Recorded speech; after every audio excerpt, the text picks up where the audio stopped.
CBS 2 News at 6. Over the last decade, American manufacturing lost 6 million jobs. Many of them, we know, to China. American companies are outsourcing work because they can get it done more cheaply abroad.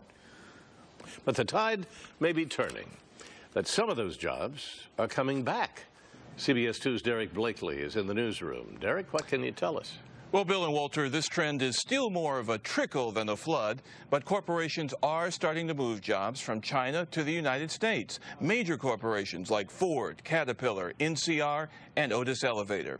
And today we visited a suburban Chicago company that's made the very same move. For 4 years, Joe Dolak couldn't find work in die casting because so much work had gone overseas, until Peerless Industries called. I thought it was a prank. I actually thought that somebody was pulling a prank on me because I couldn't believe that someone was looking for me to go back into die casting. Peerless, based in Aurora, makes audiovisual mounting equipment. They called Dolak because they decided to move their die casting work from China to Aurora.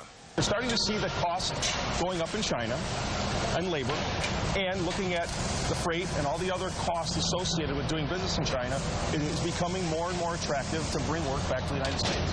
Labor costs in many Chinese factories have risen more than 50% this year alone, a continuing trend as Chinese workers demand more middle-class goods.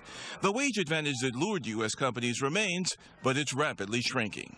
Until the labor costs are equal, we have to be innovative in ways to eliminate labor from the products. And you can do that by investing in technology. High-tech machinery, like this highly precise laser cutter. And in the die casting operation, employees are cross-trained so fewer workers can do multiple jobs. You got the drawing? Joe Dalio was hired as part of the Peerless expansion. My last job, I was closing facilities because it was going the other way.